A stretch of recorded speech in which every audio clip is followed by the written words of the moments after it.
आधी रात को एक बूढ़ा आदमी महिला की लाश के ताबूत में घुस गया, पर चोरी के लिए नहीं। उसने कपड़े हटाए और देखा कि मृतका के पेट में एक भ्रूण था।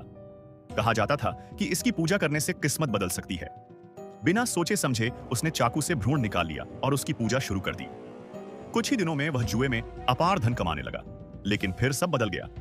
जिस भ्रूण को वह पूज रहा था, उसने अचानक आंखें खोल दी। उसी समय उसकी बेटी ने खाना बनाने के लिए ढक्कन उठाया। बर्तन में एक बच्चा था। डर से वह भागी, पर दरवाजा खुद ब खुद बंद हो गया। भ्रूण बाहर निकल आया और बूढ़े आदमी पर हमला कर दिया। छटपटाहट में तेल का दीपक गिरा और घर आग में जलकर राख हो गया। सालों बाद उसकी बेटी सुई हुआ एक अमीर परिवार में शादी कर चुकी थी, लेकिन उसे आईने में हमेशा एक आत्मा दिखती। एक दिन लगभग उसने अपने ही बेटे को मार दिया। भयभीत होकर वह एक तांत्रिक से मदद लेने पहुंची, पर वह तो सालों पहले मर चुका था। उसकी लाश अब सांगेंग होटल में रखी थी, एक ऐसा स्थान जो मरे और जिंदा लोगों को जोड़ सकता था। वहां उसकी मुलाकात एक नाटक कलाकार से हुई, जिसने एक भयानक सच उजागर किया। उसकी सौतेली मां शियांगलान एक बदला लेने वाली आत्मा थी, जिसे वर्षों पहले धोखे से मार दिया गया था। असल में सुई हुआ ही वह गवाह थी जिसने उसे मरवाने में मदद की थी। अब होटल में जमा सारे दुश्मनों का हिसाब होना था।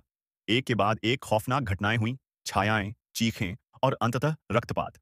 सुई हुआ ने भागने की कोशिश की, पर अंत में वह भी मारी गई। आखिर में केवल नाटक कलाकार जिंदा बचा। पर क्या सच में? क्योंकि कुछ श्राप मरकर भी जिंदा रहते हैं।